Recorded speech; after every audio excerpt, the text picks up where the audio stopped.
So, in the UK, we're going into another lockdown. It's not great for so many people. So many people's lives are going to be limited, communication cut off, people won't be able to go out.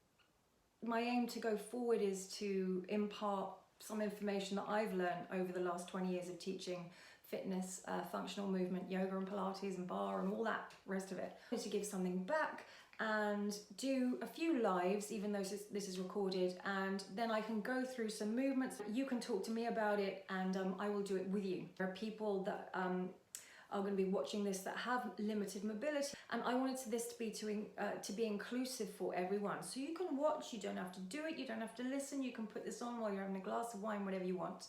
But it's just my way of starting to impart some things that I've learned. It's not accessible for so many people right now, and for myself as well. I want to be able to communicate with others. So movement, what is that? It's many different things for many different people. So we're not going to start sort of throwing ourselves around. The first stage is just sitting and breathing, right? Just sitting and breathing. And if there is limited mobility, this is enough. In the morning when you wake up, I don't know about you, but at my age, I'm really stiff. Right? I'm like really, really stiff. And our body has a fascia. Fascia is like a webbing, right? All around your body, fascia. And if you've ever seen cadavers or someone who works with cadavers, when they get underneath the skin and in between the muscles, the bones and the sinews, there's like a fuzz that develops overnight between the surfaces. Now, we need movable surfaces in our body, okay, to be able to get joint function and to move. Movable surfaces, everything kind of rubs against each other. Now, in the night, there's a webbing to the fascia that occurs. And it kind of stops the surfaces moving against each other, hence the stiffness that we feel in the morning sometimes. Now we want to get rid of that fuzz by moving the surfaces even a little bit as we start. So every morning, it's called the fuzz dance, you can get the towel after your shower and move every joint by, drying yourself with the towel, getting in there and just doing a little bit of movement. Be very, very careful, slow and steady to start with. From here, we can start to take our awareness more into that mobility because we want to start to expand the breath, right? So once our posture, these movable surfaces start to happen because we moved and we find a way for our spine to be comfortable from here, comfortable-ish as much as we can, we then can breathe. Because when you breathe, obviously your lungs expand outwards, upwards, backwards and forwards. As we breathe in, the diaphragm goes down to allow breath to come into our lungs. As we breathe and the diaphragm moves down as you breathe in, watch what happens to your spine. The spine has to expand and extend to get the deeper breath in. Really hard to breathe deeply here. Yeah.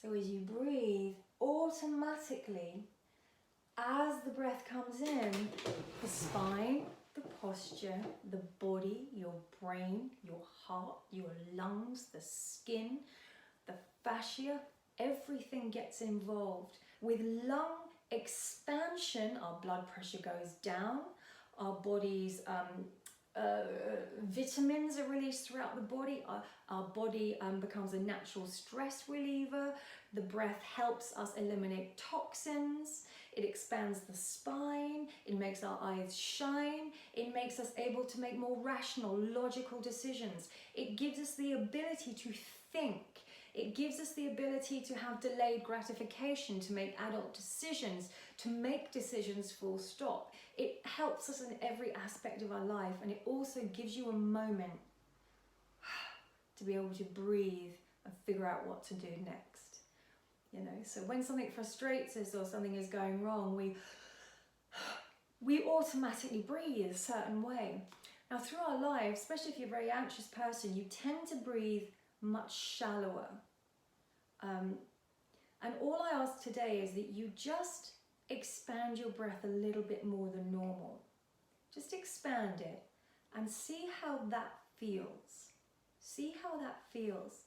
Explore where your center of your body is.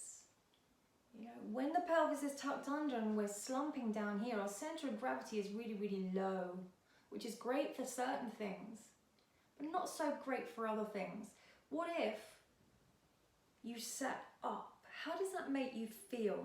Does it make you feel vulnerable? Does it make you feel more open to things? How does it make you feel? Because this is going to be our starting point from when we can start shooting off in all directions and do more sort of experiential movement, you know, movement that we're more used to, moving around a little bit more, whether that be sports or stretching, or eventually what we're going to be doing is lots of muscle work and some weight training, cardio, all these kind of things.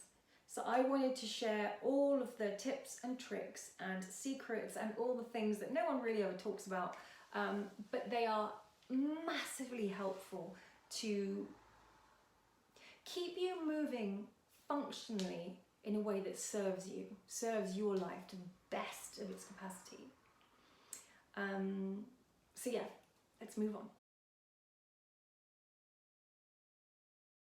If you notice my pelvis as I sit in a chair, slightly tucked under naturally. Now if my pelvis is tucked under, this is the shape that my spine makes, right? We want natural curves of the spine. This is natural, okay? If you be slightly rounded, it's called flexion in the spine. And this comes from the pelvis, okay? So if you took your hands onto your hips, your feet are just on the floor, and you moved your pelvis, if you have that mobility, moving it backwards and forwards, and watch what happens to my spine as I move my pelvis. It completely changes shape. Right, so when we think of the core of our body, we always think of the rectus abdominis, you know, those six-pack muscles that kind of lie on top. They're just kind of like sexy muscles. Sit over the front of the chair. Give that a go. What this does is it automatically tilts your pelvis. So your spine comes back to its natural curves. All you do is you make a little adjustment of your pelvis. You know, in yoga where they do lotus pose, what that does is it automatically changes the position of your pelvis. That's why they do it, so they can sit upright and meditate. But just a little tip there for geeks of the breath is the start, right? Because once you have that, and you're aware of your breathing, you become aware of your posture, you become aware of your outer body, and from then, you can start to move. Sitting on a chair, sit over the front of the chair a little bit, so your pelvis is almost from tucked under, just a little bit more neutral. So you feel that there's not that much effort to keep the spine upright. There's effort, but you know, less effort than here and here. Okay, and then we're just going to play around with that. So all you're going to do is rock the pelvis backwards and forwards. Oh, boring, I know, but just notice the effect it has on your spine. On your lungs, notice what the natural way to breathe is. That as you become taller, because you've rocked your hip bones forwards, the instinct is to breathe in, and then as you exhale to find that little roundness. And if you're doing that instinctively, then that's kind of right. And then all you're going to do is take that a little bit further. So you're kind of taking it into your mid-back now. So you're rounding and arching a little bit. So it's a little bit more into the gross muscles now, into the sort of sensing muscles. So you can kind of feel this now. Arching like an angry cat and then a happy cat. And we do this kind of a lot in class. So now you're going to start to embrace that and shift the weight forwards and backwards. And again, notice how it's comfortable for you to breathe. So as you exhale, have a go at rounding the spine. Look down now, round your back. And then as you inhale, drag your hands backwards. Keep your eyes on the horizon, don't crunch your neck. If you crunch your neck and look up, this is what happens to your spine. Okay, so we want the long neck. If anything, we want mobility in the upper back and the thoracic spine. Low back is pretty loose normally. upper back tends to be really tight. As we get older, it kind of tightens a little bit more. Lifting the chin isn't going to help that. So what we're going to do is see if we can travel now from the mid back as we move more into the upper back. Yeah, a little bit of clicking going on. So you can feel now upper back maybe getting included in the move. Rocking backwards and forwards. I'm so used to this, I don't feel like an idiot, but you may feel like an idiot. Now you're going to bring the head into the movement. Okay, so your spine is arching and rounding. Yeah. May not feel comfortable. If it's not, do it standing, on the floor, anywhere you want to go. You could do this cross-legged on the floor. So we're just moving and breathing now, moving and breathing. Synchronizing movement and breath, again, allows your brain waves to change. So it's the start of a meditative process. So as you're breathing in, you're moving one way. As you're exhaling, you're moving the other way. And the brain starts to get that very slow, simple train going on, calming the brain waves and allows the mind to focus. Because if your mind is focused on the breath and synchronizing both, it doesn't have much room for anything else. So the head committee, that we constantly have, doesn't have as much room to express itself because our brain is being already taken up with synchronizing, moving and breathing. I'm gonna sit on the corner of my chair, so facing forwards now so that I can move. All I'm gonna do is take my arms forwards. We're not leaning forwards, we're not hunching, we're just sitting as upright as we can from that pelvis, reaching forwards. Now all you're going to do is you're going to take one arm behind you and look at, don't push it, don't try and twist, don't do anything. Just look at it where it comfortably gets to. Okay, so I can see the angle that my arm has got to, and I'm going to bring it forwards. I kind of know where it's got to. I'm going to take it again, and this time I'm going to look at it. So I'm going to turn my head, and I'm going to look at it through the same eye as the arm I'm using. So for me, it's my left arm, so I'm going to look past my left eye. Yeah, so you're kind of using your eyes as well. And we're going to come forward. This all sounds really weird if you've never done this before. This is just to bring awareness with how your brain is connected to movement and your eyes as well. So again, we're going to take the arm behind us. This time, we're going to look forwards. So the arm is not pushing, it's just back to where it was. I haven't done anything else. I'm just looking forwards and reaching the arm behind me. Shoulders relaxed. Try not to overarch the spine. Just sit comfortably, equal weight in both sides of your hips and pelvis. And I'm going to come forwards. Same arm. I'm going to take it behind me, look at it. And then I'm going to look all the way over the other shoulder with my opposite eye. I'm going to look through that eye. So I've done a twist through my neck and I'm just looking through my right eye now. Well, both eyes, but I'm looking to the right, into that right corner of the eye. Try not to get too dizzy. And center. I'm going to take the arm behind and look at it. And not pushing, just looking at it this time. Through the center, I'm going to stay looking forwards, arm reaches behind me. Hold for a couple of seconds. And bring it forwards. This time take the arm behind you again, look over the opposite shoulder with the opposite eye. Breathe. Notice your eyes. And we bring the arm forwards. This time we're going to take the arm out to the side again and look over the shoulder and see how far it gets. I've hit the wall. And it's incredible because now you have so much more range behind you, just from what you've been doing with other parts of your body. If you haven't, let me know. So you're doing this exercise, arms in front, you take one arm behind, don't push it, look at it, go, where does it get to? That's interesting. Bring it forwards again. You take it behind, look at it again. Keep your hips really ground, feet ground onto the floor. You're sitting on a chair. And forwards. This time you keep the gaze looking forwards. You take the arm behind you. Breathe. Take the arm forwards. Hold it for a few seconds. I'm doing it a little bit speedier. Take the arm behind you. Look over the other shoulder through the other eye. So you're almost looking at the wall behind you. And you bring the arm forwards and you repeat the whole thing. So you look at it, bring it forwards, keep the gaze forwards, open the arm behind, bring it forwards, look over the opposite shoulder with the arm behind. Hold for a few seconds, 5, 10, 15 seconds, whatever you choose.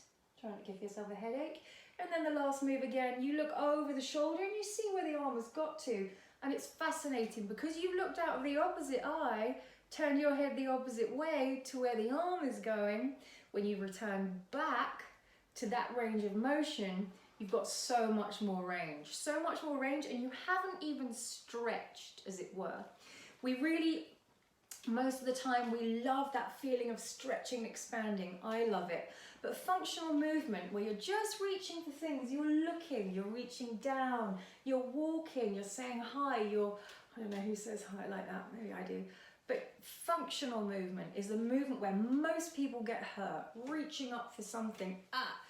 So functional movement is so much about your mind, your eyes, and the whole body connection. Walking, running, how we function in our daily life. And of course, exercise, as it were, stretching, all that stuff really, really helps us stay mindful. But functional mobility is so much about the entirety, our instincts as well. And it's really interesting because when you study people, when you look at people, people lead from somewhere. There are people that walk and their head is sticking out like this. There are those that are really upright and their chest sticks out. Those that lead with the knees, with the elbows.